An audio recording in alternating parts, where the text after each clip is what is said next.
Assalamualaikum warahmatullahi wabarakatuh.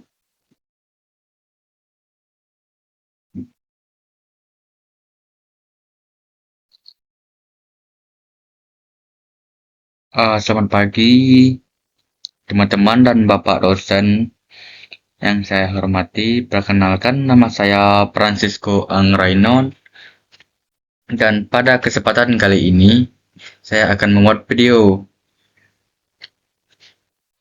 3 materi penting dalam statistika dasar, yaitu populasi dan sampel, ukuran pemusatan data, serta ukuran penyebaran data. Kenapa saya menjelaskan materi ini? Karena 3 konsep ini sangat penting untuk kita pahami, karena dalam kehidupan sehari-hari kita sering sering berhadapan dengan data, baik itu data nilai ujian, survei, bahkan ekonomi. Dengan memahami ketiga konsep ini, eh, kita bisa mengolah data dengan lebih bijak dan lebih menarik. Kesimpulannya akurat.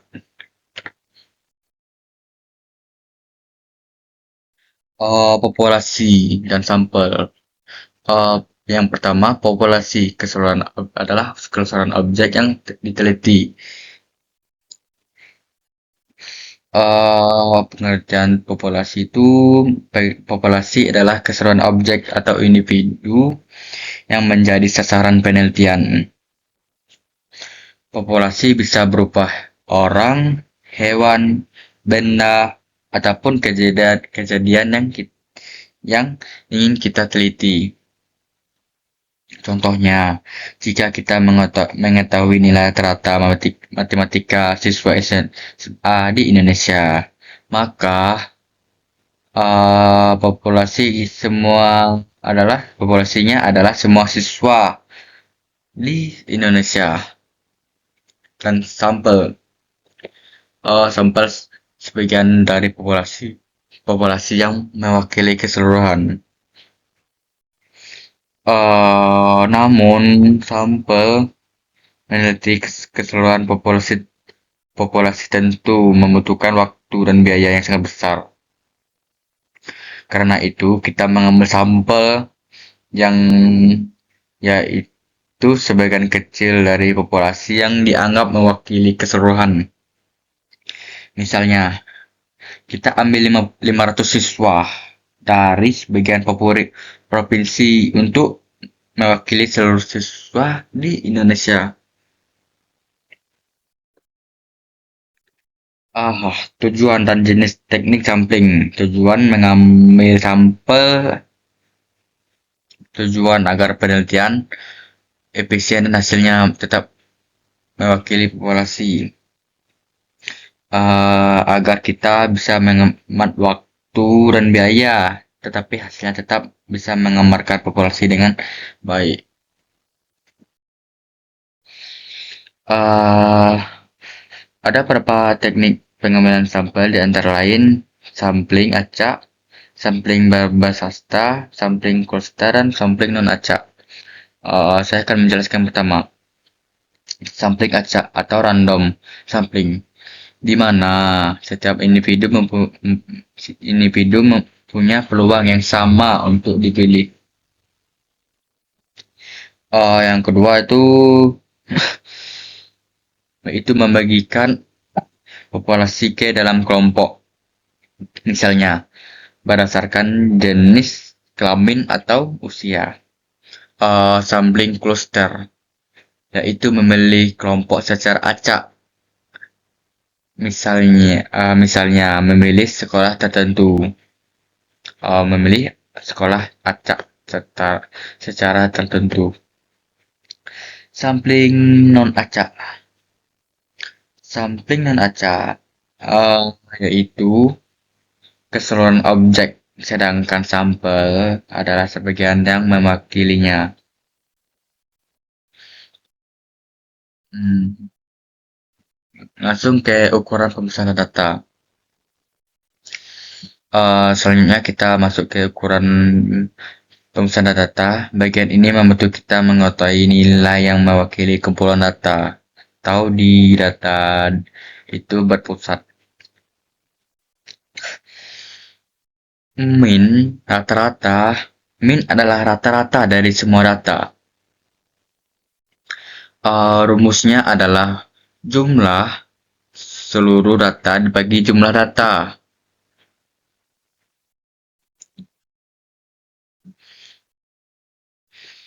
Maka rata-ratanya adalah, kalau kita ambil contoh tuh nanti langsung ke contoh median. Median tuh nilai tengah. Median adalah nilai yang berada di tengah setelah data diurutkan. Jika jumlah datanya genap atau ganjil, maka median diambil dari rata-rata dua nilai tengah. Contoh contoh data untuk genap 50, 60, nanti langsung ke contoh tuh. Dan ada modus.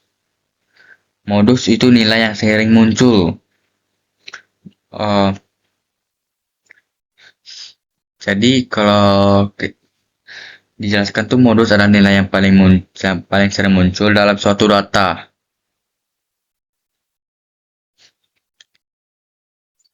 Contohnya, contoh data untuk min. Ada contoh data tuh terdapat 60, 70, dan terdapat minnya 70. Karena min itu nilai rata-rata. Ini kalau contoh ini hanya terdapat tiga data yang saya ambil, maka nilai rata-ratanya adalah 70. Dan median. Median ini nilai tengah. Nilai tengah, nilai yang berada di tengah setelah data yang diurutkan. Berarti dari tiga nilai ini, 60, 70, 80, dan terdapat 70 berada di tengah. Maka nilai mediannya adalah 70 karena nilainya terletak di tengah-tengah. Modus. Modus tuh nilai yang paling muncul.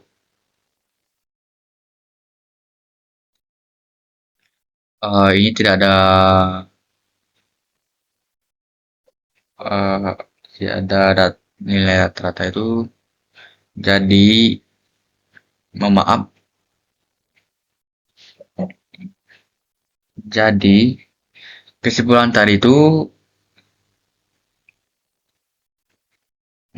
kita ambil dari modus. Modus adalah nilai yang paling muncul. Contoh data tuh ada 2, 3, 3, 4, 5. Dan modusnya adalah 3. Kenapa dibilang 3? Karena nilai 3 muncul 2 kali. Dari sekian 2, 3, 3, 4, 5. Jadi nilai 3, 3 itu sering muncul. Jadi terdapatlah nilai modusnya 3. Jangan begitu. Jadi kesimpulan kecil dari min, median, dan modus tuh, median menunjukkan rata-rata keseluruhan, sedangkan median menunjukkan nilai tengah, nilai yang berada di tengah. Modus tuh menunjukkan nilai yang paling sering muncul. Sesuai yang aku jelasin tadi itu contoh data kan ada 2, 3, 3, 4, 5, dan duanya tuh muncul 2 kali. Artinya nilai 3 tuh sering muncul. Dari ketiga ukuran ini kita membantu kita memahami di mana data kita berkumpul.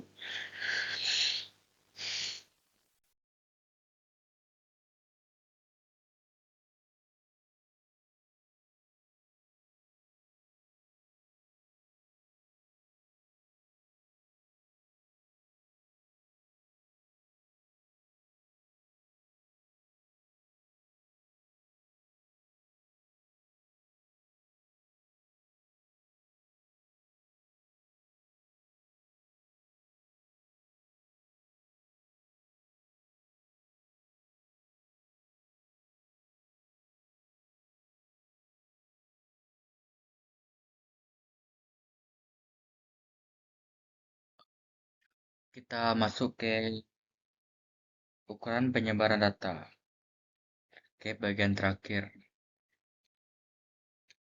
yaitu ukuran ukuran penyebaran data. Eh, Kalau pemusatan menunjukkan di mana data berkumpul, maka penyebaran menunjukkan seberapa jauh data menyebar dari nilai rata-ratanya. Dan ada terdapat jagoan, jagoan ini rank, di mana SM adalah maksimal dan X-min adalah minimal. Berarti rank adalah selisih antara nilai terbesar dan nilai terkecil. Simpangan nilai rata-rata. Nilai rata-rata nilai rata-rata itu mengukur rata-rata selisih setiap data terhadap rata-rata umum. Dan varian adalah simpangan baku. Varian adalah rata-rata untuk kuadrat selisih setiap data.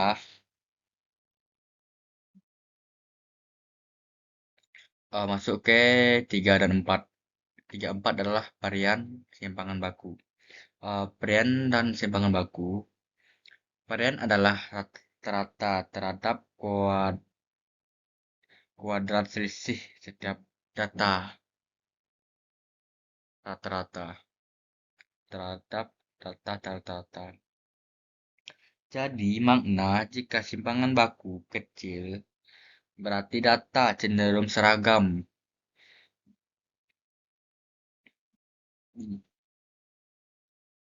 Eh, Jika kalau simpangan baku besar berarti itu datanya bervariasi tinggi atau tidak stabil. Beda dengan data baku kecil, ya berarti data yang cenderung seragam. Kalau data baku besar itu berarti data bervariasi tinggi atau tidak stabil data itu. Dengan menguasai data penyebaran, kita bisa melihat apakah kita bisa menilai apakah data yang kita memiliki konsisten atau beragam.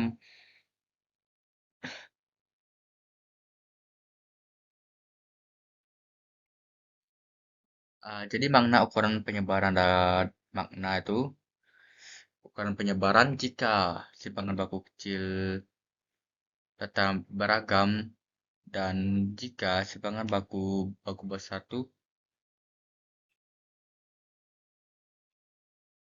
baku besar data yang bervariasi tinggi.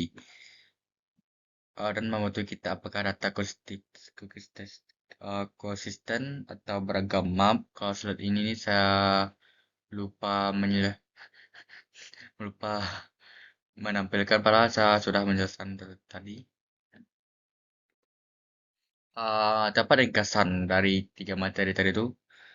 Populasi dan sampel ob- adalah objek dan bagian yang mewakili dua ukuran pemusatan yang terbagi dari tiga, mean, median, dan modus.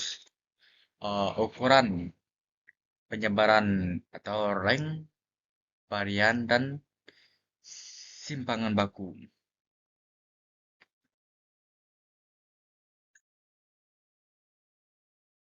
Jadi kalau untuk penutupan tuh kan kita pelajari itu tiga konsep penting: populasi sampel, ukuran bagusan data, ukuran penyebaran data.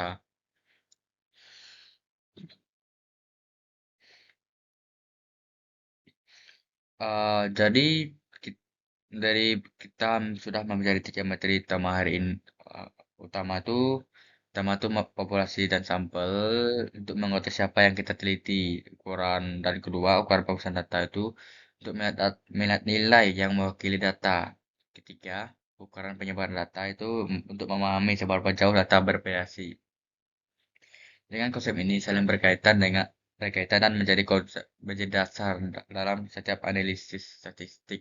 Dengan memahami semua, kita bisa membuat keputusan yang lebih objektif berdasarkan data. Eh, Terima kasih. Mohon maaf kalau penjelasan saya agak kurang jelas. Ini kalau materi dari tiga materi itu yang saya pahami atau yang telah saya pelajari. Semoga penjelasan ini dapat bermanfaat dan membantu kita memahami dasar-dasar statistika. Saya kira wassalamualaikum warahmatullahi wabarakatuh.